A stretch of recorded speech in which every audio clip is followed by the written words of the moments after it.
अधिक आषाढ शुक्ल त्रयोदशी शक्य 1937 सादर करत आहोत ठाणे वार्ता। ठळक घडामोडी।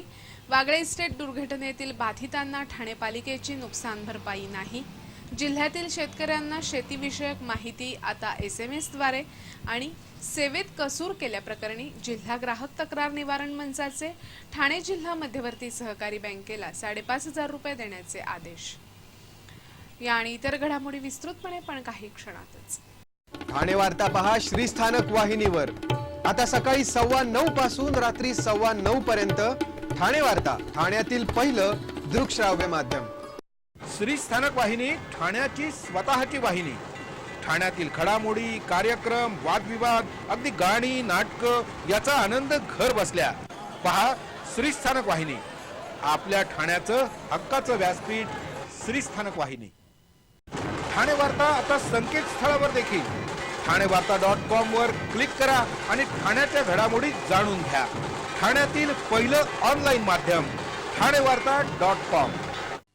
नमस्कार मंडळी, दर रविवारी पाहायला विसरू नका। नमस्कार मंडळी, आपल्या प्रश्नांचं थेट उत्तर। ठाणे वार्ता पहा श्रीस्थानक वाहिनीवर।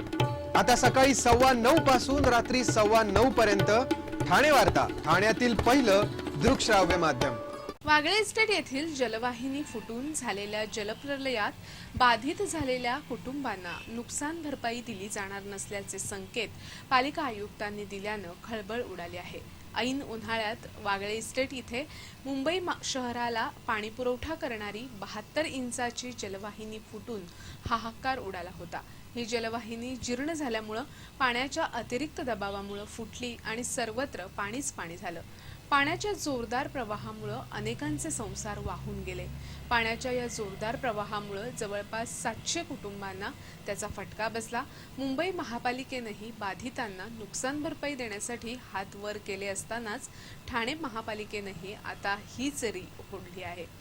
काल झालेल्या सर्वसाधारण सभेत नुकसान भरपाई देणं शक्य नसल्याचं सूतोवाच पालिका आयुक्तांनी केल्यानं खळबळ उडाली। ठाण्यातील शेतकऱ्यांना आता शेतीविषयक माहिती SMS द्वारे दिली जाणार आहे। कृषी आणि फलोत्पादन मंत्री राम शिंदे यांनी आयोजित केलेल्या कोकण विभागाच्या कृषी आढावा बैठकीत ही सूचना केली। उद्याच्या कृषी दिनापासून अशी सेवा सुरू केली जाणार आहे। पाऊस कितीही पडला तरी पाणी वाहून गेल्यानं शेतकऱ्यांना पाणी कमी पडतं। यासाठी शेती तळे, शेतीविषयक तंत्रज्ञान, प्रशिक्षण, बियाणं, खतं अशा विविध विषयांवर जनजागृती करून शेतकऱ्यांना प्रोत्साहित करण्यासाठी अशी SMS सेवा सुरू करण्याची सूचना शिंदे यांनी केली। या आढावा बैठकीत ठाणे, पालघर, रायगड, उल्हासनगर येथील आरोग्य समस्या, रुग्णालयांच्या इमारती, पद, साथीचे आजार, औषधांचा साठा अशा विविध विषयांचा आढावा घेण्यात आला। यावेळी वात्सल्य रुग्णवाहिकेचं उद्घाटनही राम शिंदे यांच्या हस्ते करण्यात आलं। ठाण्यातील राबोडी येथील सरस्वती विद्यालय या इंग्रजी माध्यमाच्या शाळेला महाराष्ट्र नवनिर्माण सेनेनं चांगलाच धडा शिकवला। ठाण्याच्या सरस्वती राबोडी या इंग्रजी माध्यमाच्या शाळेमध्ये शिक्षण विभागाचे कुठलेही निर्देश नसताना विद्यार्थिनीनं कपाळाला टिकली लावायची नाही, हातावर मेहंदी काढल्यास मेहंदी पुसेपर्यंत दंड, केसांना हेअरबँड लावू नये अशी बंधनं लादली होती। याची तक्रार काही पालकांनी महाराष्ट्र नवनिर्माण सेनेकडे केल्यानंतर महाराष्ट्र नवनिर्माण सेनेनं शाळेवर धडक देत आंदोलन केलं। या आंदोलनानंतर शाळा व्यवस्थापनानं नमतं घेत सर्व नियम काढून टाकले। आंदोलन जरी या एका शाळेपुरतं असलं तरी ठाण्यातील बहुतांश इंग्रजी माध्यमाच्या शाळेत अशीच बंधनं असल्याची कल्पना बहुधा महाराष्ट्र नवनिर्माण सेनेला नसावी असं दिसतंय।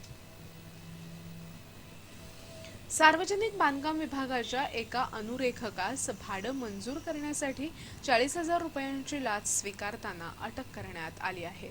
या प्रकरणातील तक्रारदारांनी पालघरमध्ये शासनाच्या वेगवेगळ्या कार्यालयांना त्यांची इमारत भाड्यानं दिली आहे। या इमारतीचं भाडं सार्वजनिक बांधकाम विभागातर्फे मंजूर केलं जातं। याबाबत 6 महिन्याचं शासनाकडून मिळणारं भाडं मंजुरी प्रकरण पालघरच्या सार्वजनिक बांधकाम विभागातर्फे मंजुरीसाठी पाठवण्यात आलं होतं। हे भाडं मंजूर करण्यासाठी सार्वजनिक बांधकाम विभागातील अनुरेखक बापू बागुल यांनी तक्रारदारांकडे 60,000 रुपयांची मागणी केली होती। त्यापैकी 10,000 रुपये त्यांनी स्वीकारले होते। नंतर पडताळणी दरम्यान 40,000 रुपयांवर तडजोड झाली। या प्रकरणी तक्रारदाराच्या तक्रारीवरून लाचलुचपत प्रतिबंधक विभागानं बापू बागुल यांना त्यांच्या कार्यालयात तक्रारदाराकडून 40,000 रुपये स्वीकारताना रंगेहात अटक केली। ठाणे वार्ता पहा श्रीस्थानक वाहिनीवर आता सकाळी 9:15 पासून रात्री 9:15 पर्यंत ठाणे वार्ता, ठाण्यातील पहिलं दृकश्राव्य माध्यम। आपला परिसर स्वच्छ आणि सुंदर ठेवण्यासाठी ठाणे महापालिकेत सहकार्य करा। ओला सुका कचरा वेगवेगळा जमा करा आणि रोगराईपासून मुक्तता मिळवा। ठाणे वार्ता आता संकेतस्थळावर देखील ठाणेवार्ता.com वर क्लिक करा आणि ठाण्याच्या घडामोडी जाणून घ्या। ठाण्यातील पहिलं ऑनलाईन माध्यम ठाणेवार्ता.com। डॉक्टर आणि रुग्णांचं पिढ्यानपिढ्यांचं जिव्हाळ्याचं नातं म्हणजेच डॉक्टर बेडेकर हॉस्पिटल आता अत्याधुनिक सोयी सुविधा आणि तंत्रज्ञानयुक्त वंध्यत्व निवारण केंद्रात IVF आणि टेस्ट ट्यूब बेबीचीही सुविधा। Doctor Bedekar hospital, Maharshi Karvepath, Thane. 65 वर्षांची निरंतर सेवा। Jaipuri jewellery exhibition cum sale, 50% बचत। American diamond sets, mangalsutra, fancy bracelet, fancy earring top, radium आणि गोल्ड प्लेटेड बांगड्या आणि अन्य ज्वेलरी फक्त जयपुरी ज्वेलरी एक्झिबिशन मध्ये, अशोका बेसमेंट जवळ, गोखले रोड, नौपाडा, ठाणे पश्चिम। ठाणे वार्ता पहा श्रीस्थानक वाहिनीवर आता सकाळी 9:15 पासून रात्री 9:15 पर्यंत ठाणे वार्ता, ठाण्यातील पहिलं दृकश्राव्य माध्यम। लग्न करण्याचं आमिष दाखवून एका 28 वर्षीय महिलेवर तब्बल 5 वर्ष अत्याचार करणाऱ्या वकिलाला पोलिसांनी अटक केली आहे। कळव्याच्या पारसिक नगर भागात राहणारा स्वप्नील नेवासकर हा पेशानं वकील असून त्याचे दिव्यातील एका महिलेशी प्रेमसंबंध होते। या महिलेला लग्नाचं आमिष दाखवून त्यानं तिच्यावर 5 वर्ष अत्याचार केले। तिने लग्नाचा तगादा लावला असता त्यानं लग्नास नकार देत उलट तिला मारहाण केली, तसंच कायद्याचा धाक दाखवत तिच्याकडील ऐवजही लुटून नेला। या महिलेनं तक्रार केल्यानंतर पोलिसांनी स्वप्नील नेवासकरला अटक केली। तपासामध्ये या दोघांचा 12 जूनला नोंदणी पद्धतीनं विवाह झाल्याचं उघड झाल्यानं या प्रकरणातील गुंता वाढला आहे।